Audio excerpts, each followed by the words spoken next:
첫 주일 예배를 드립니다.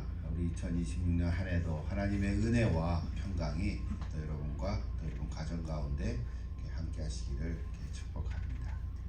우리 교회 표어를 2026년 비전이라고 타이틀을 적어서 성령을 따라가는 교회다 이렇게 마련했습니다.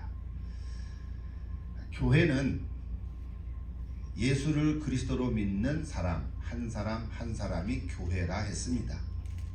그리고 모인 공동체가 교회입니다. 보이는 건물이나 제도나 이런 것이 아니라 사람들이 교회라. 이건 우리가 귀에 딱 찍었도록 여러 번 말씀했습니다. 그렇게 보면 표로 정한 저 성령을 따라 행하는 교회라고 하는 교회 대신에 저와 여러분 이름 하나하나를 넣어서 불러도 괜찮은 거죠. 성령을 따라 행하는 아무개 맞습니까? 한번 해볼까요? 여러분 이름을 붙여서 한번 내 귀에는 들리도록 한번 같이 한번 또 해보십시다.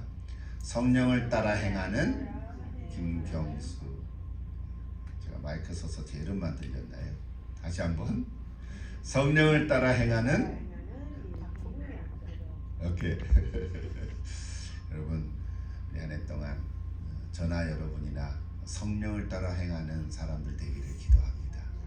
우리가 다 알고 있죠. 다 알고 있고 다 고백하고 또 기도하고 있습니다. 하나님 성령을 따라 살게 해주옵소서. 그런데 어떤 날은 또 넘어지거든요. 그래서 어떻게 하면 넘어지지 않을까? 그것이 오늘 우리의 기도 제목이고 주제입니다.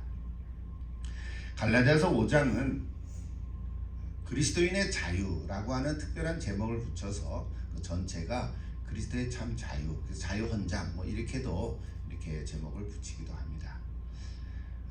핵심 구절들은 1절 또 13절 그리고 16절인데 오늘은 16절 한 절만 가지고 같이 말씀을 나누고자 합니다. 다시 한번 읽어볼까요?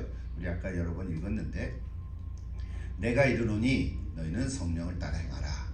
그다음 그리하면 육체의 소욕을 이루지 아니하리라 그랬어요. 성령을 따라 행하라. 그렇게만 하면 되겠는데 그 다음 주신 말씀이 뭐냐면 그리하면 육체의 소욕을 이루지 않겠다는 거지요. 육체의 소욕을 이루지 아니하리라. 저 얘기를 하려면 이것저것 많이 얘기할 수 있는데 사도 바울이 얘기하는 육체라는 단어도 우리가 좀 알아야 되겠고 소욕이라는 단어는 그냥 욕심, 욕망 이런 단어로도 쓸 수도 있습니다.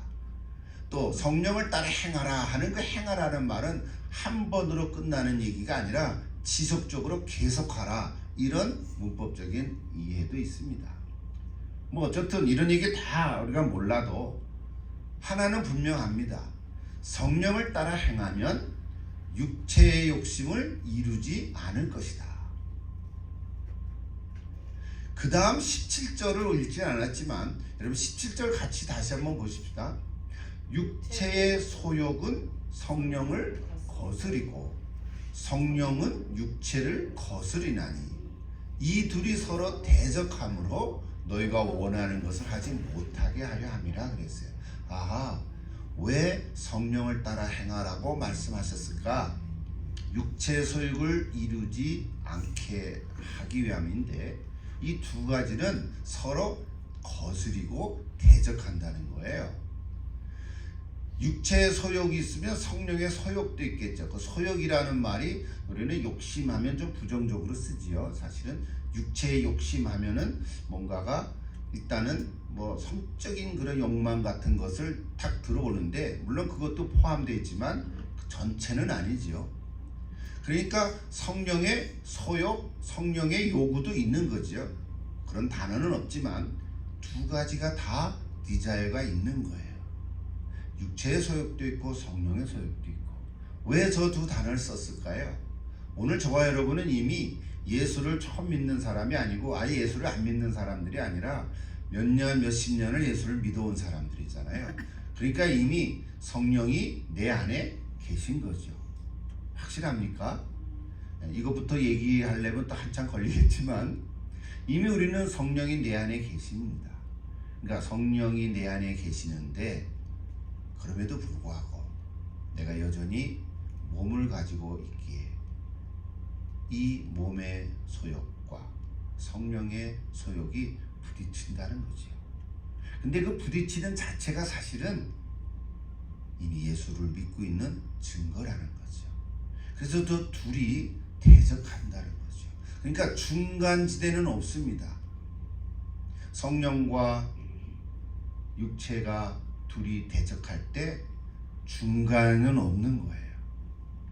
쉽게 얘기하면 둘이 다 화합해서 어떻게 좀 잘해보자, 그럴 수 없다는 거죠. 그럴 수 없다는 거예요. 좀 어떻게 타협을 좀 해보자, 너도 반 나도 반, 그래서 좀 어떻게 좀 잘 가면 안 될까? 그럴 수 없다는 거예요. 이게 육체의 소욕이라는 하는 것은 단순한 우리 몸을 얘기하는 것이 아니라, 얘기를 하려면 좀 여러 가지 많이 얘기를 해야 되지만 일단은 죄에 물든 옛 사람의 본성을 얘기하는 겁니다. 죄악된 본성, 그렇게 얘기를 하는 거죠. 그것이 육체의 뜻입니다.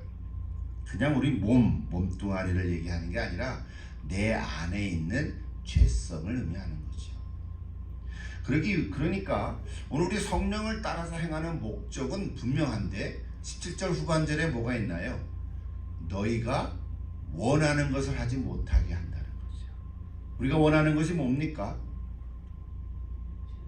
육체의 소욕을 거스르는 건데, 여기 원하는 것이 뭐냐면 그 다음에 나오는데요. 이거를 오늘은 다 안 할 것 같은데요. 자, 19절부터 21절까지 쭉 보면 육체는 분명하니 음행과 더러운 것과 호색과 우상숭배와 주술과 원수 맺는 것과 분쟁과 시기와 분냉과 당짓는 것과 분열함과 이단과 투기와 술 취함과 방탕함과 또 그와 같은 것들이라 그랬어요. 전에 너에게 경고한 것 같이 경계하노니, 그 다음 구절을 얘기하려고 읽은 건데요. 같이 한번 보십시다. 21절 끝절은 저렇게 돼 있어요. 끝부분은 이런 일을 하는 자들은 하나님의 나라를 유업으로 받지 못할 것이라 그랬어요. 그러니까 오늘 우리가 성령을 따라서 행하고자 하는 목적은 어디에 있냐면 하나님의 나라를 유업으로 받기 위한 것이에요. 하나님의 나라를 이 땅에 이룰 것뿐만 아니라 하나님께서 우리에게 주시는 이 하나님 나라의 복을 누려가는 거죠. 우리 작년에 요한계시록 다 말씀했지만 마지막에 새하늘과 새 땅에서 정말 주님과 함께 살아가는 그 놀라운 완성된 하나님의 나라의 삶을 살아가는 건데, 하나님의 나라를 유업으로 받지 못한다는 거예요. 뭐가? 육체의 소욕으로 따라가는 사람들, 그런 얘기죠. 그러니까 목적은 분명해요. 오늘 저와 여러분에게도 적용되는 거지요. 우리가 성령을 행하고자 하는 목적, 그거는 하나님 나라를 이곳에 이루며 살아가는 거죠. 여러분 삶의 현장, 가정과 일터 속에서, 나의 삶의 자리에서, 그것이 어디든지 어떻게든지 하나님의 나라를 이루며 살아가고자 하는, 그것이 우리의 삶의 목적인 거죠.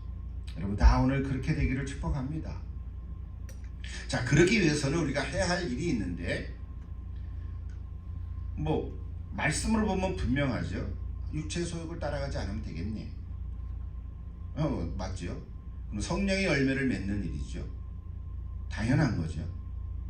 그런데 일일이 다 한 가지씩 지금 얘기를 하려고 그러지 않고 저렇게 그냥 눈으로 보십시오. 성적인 죄악도 있고, 종교적인 죄악도 있고, 사회적인 죄악도 있고, 알코올과 연관된 죄악이 있죠. 그래서 학자들은 저걸 네 구분으로 이렇게 나눠서 이야기를 하곤 합니다.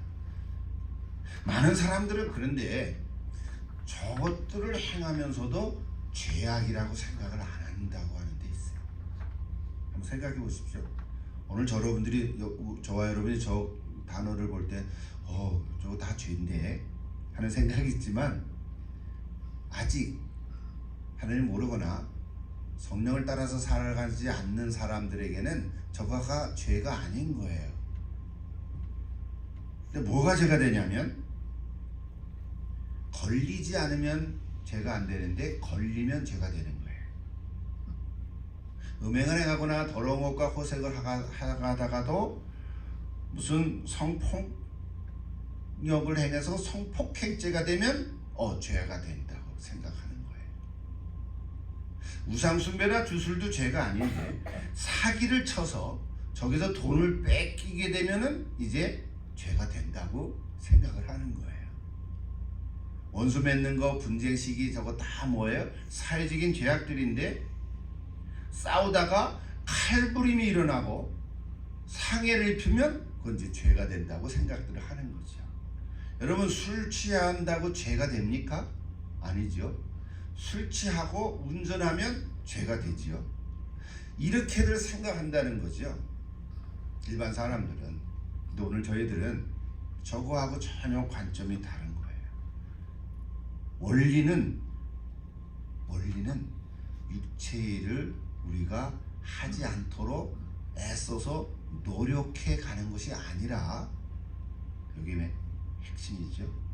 저런 것들을 하지 않으려고 애를 써서 나를 좀 멋있게 도덕적으로 살아가려고 한 게 아니라 성령으로 인해서 살아가면 저런 것들을 하지 않게 된다는 거죠. 이게 원리죠. 로마서에 있는 말씀 여러분 잘 하나 인용할게요. 로마서 먼저 보시죠. 로마서 8장 같이 한번 읽을까요? 그러므로 이제 그리스도 예수 안에 있는 자에게는 결코 정죄함이 없나니 이는 그리스도 예수 안에 있는 생명의 성령의 법이 죄와 사망의 법에서 너를 해방하였습니다.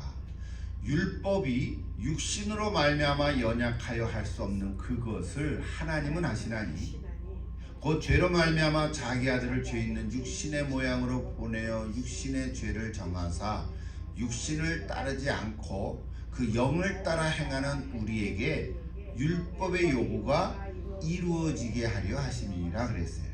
4절에 방점이 있죠. 영을 따라 행하는 사람들에게는 율법의 요구가 우리가 율법의 요구를 애써서 지키려고 또는 하지 않으려고 해서 그렇게 되는 것이 아니라 내가 그것을 노력으로 애써서 하려고 해서 한 게 아니라 성령으로 따라서 살아가다 보니까 그런 일들을 안 하게 된다는 거죠. 그렇죠? 아까 잠깐 지나갔던 저 얘기는요, 우리 창세기부터 나오는 거예요. 우리가 잘 알고 있는 얘기인데 하나님이 우리를 지으셔서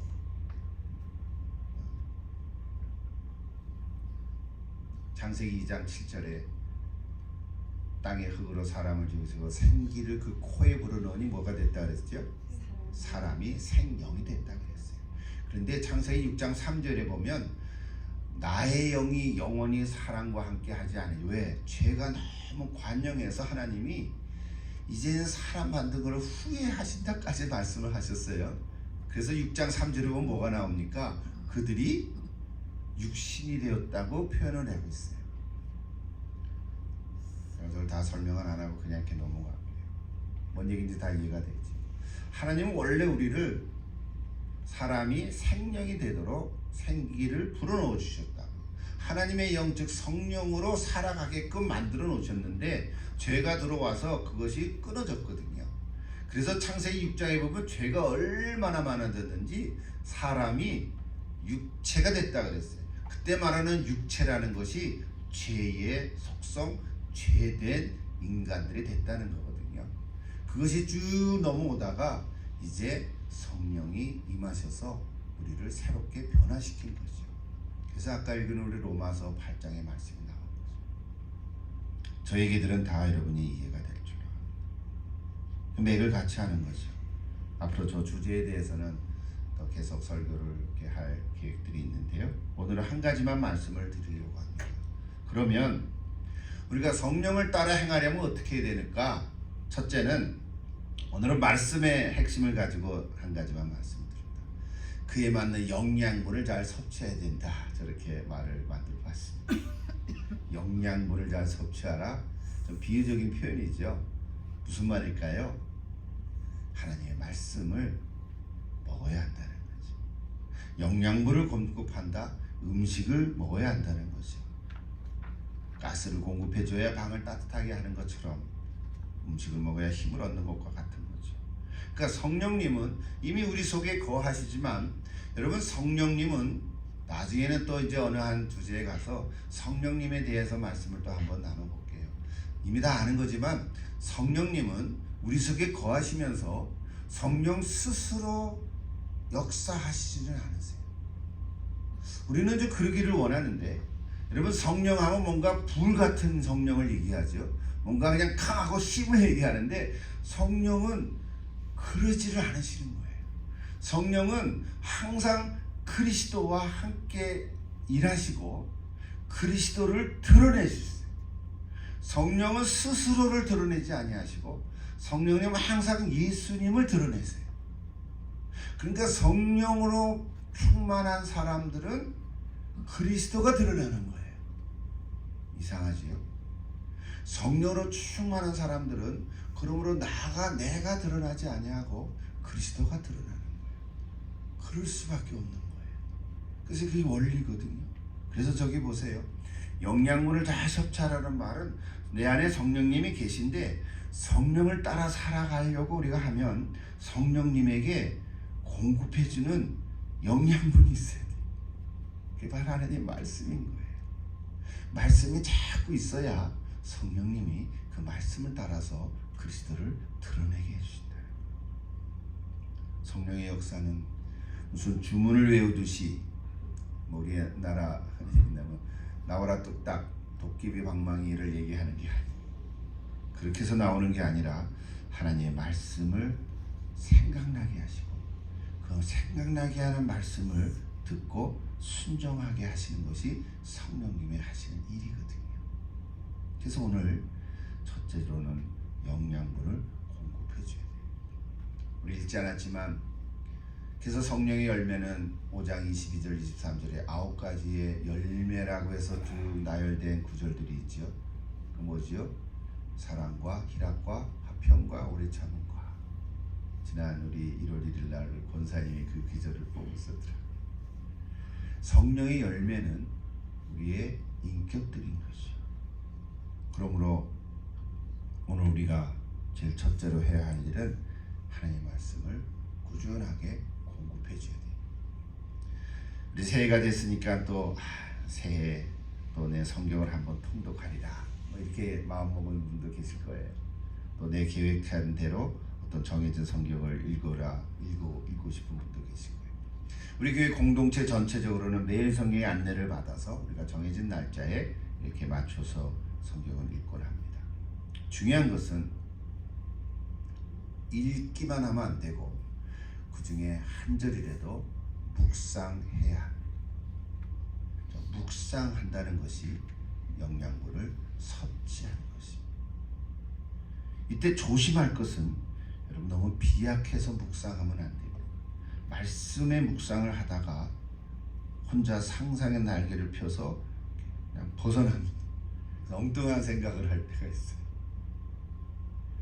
그게 잘못됐다는 건 아니지만 사실은 저 말씀의 묵상에서 보면 벗어난 거예요. 그래서 그렇게 하지 않고 말씀에만 잘 묵상할 수 있으면 참 좋겠어요. 우리 매일 성경에 보면 전에도 얘기했지만 도움을 주는 질문이 두 가지 있죠. 오늘 본문에 나타난 하나님은 어떤 분이신가? 그리고 오늘 본문이 내게 주신 교훈은 무엇인가? 그 두 가지 질문에 답만 해보려고 해도 좀 묵상의 과정이 됩니다. 여러분 꼭 그렇게 한번 해보십시오. 어떤 본문은 그것이 잘 나타나지 않을 수도 있지만 그래도 찾아보십시오. 오늘 본문에서 하나님 어떤 분으로 나타나는가? 그리고 나에게 주시는 교훈은 무엇인가? 여러분 그렇게 꼭 묵상을 해보면 좋을 것 같습니다. 저도 성경 읽고 묵상을 늘 합니다만 설교를 준비하면서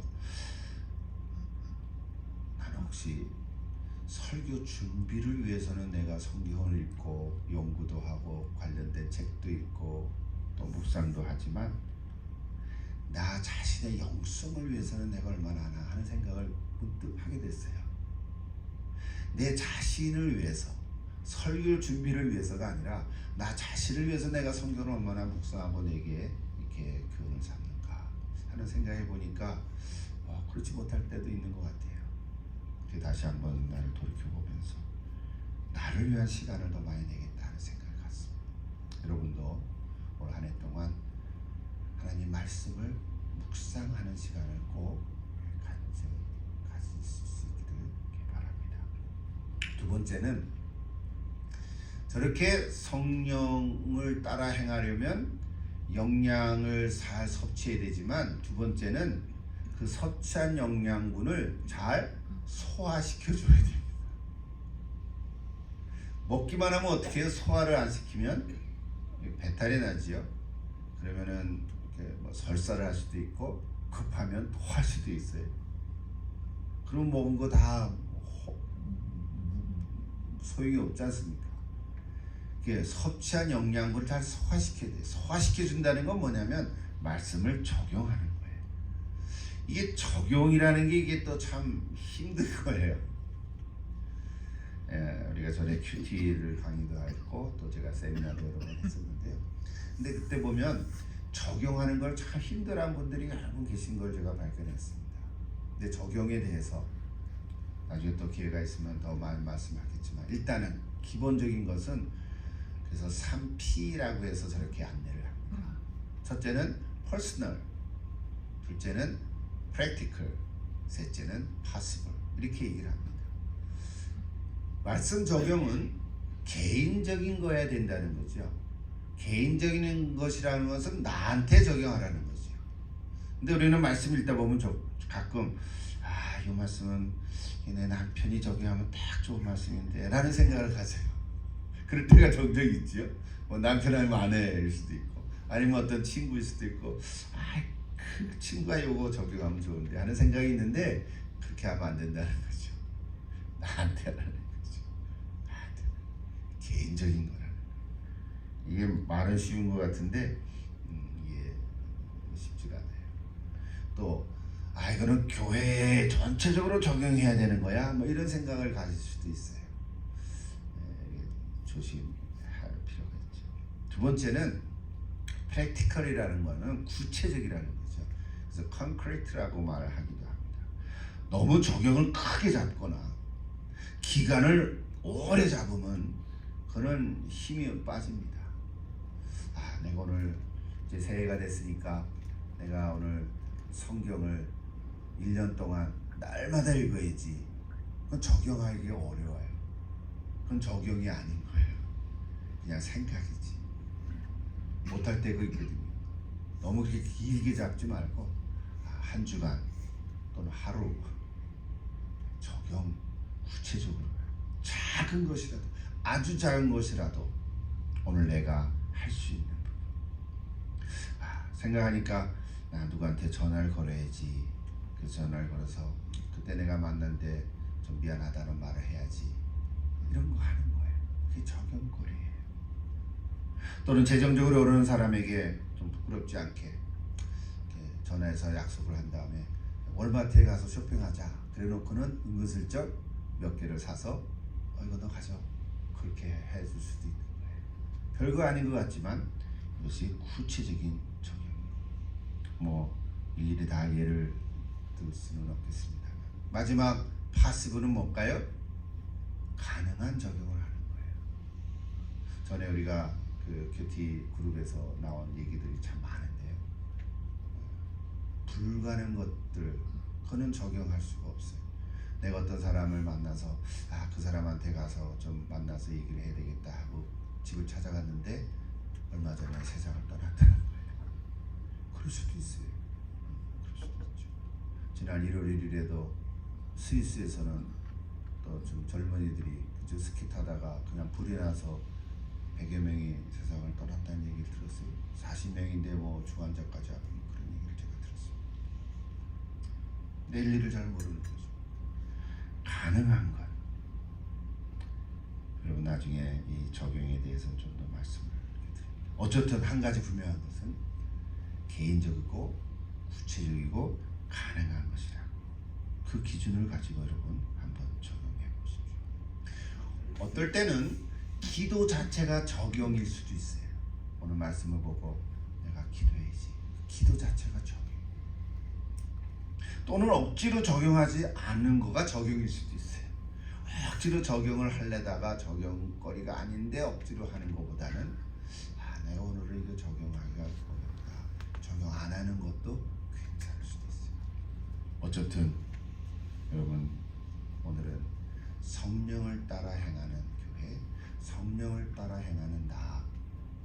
오늘 나 한 사람, 나 어떻게 하면 좋을까? 오늘은 말씀을 초점으로 두 가지 얘기를 했습니다. 그냥 늘 하는 거지만 말씀 묵상과 말씀 적용을 한번 하루하루 해보십시오. 그리고 특별히 감사문을 한번 더 적어보십시오. 그러면 내 자신이 새로워질 줄을 믿습니다. 그리고 육체의 일들을 행하지 않을 줄을 믿습니다. 여러분 한 해 동안 새 표에 맞게 오늘은 첫 메시지만 드렸는데 계속되는 하나님의 메시지를 통해서 여러분의 삶에 실제로 작은 변화들이 일어나서 또 내 주변에 있는 사람들에게도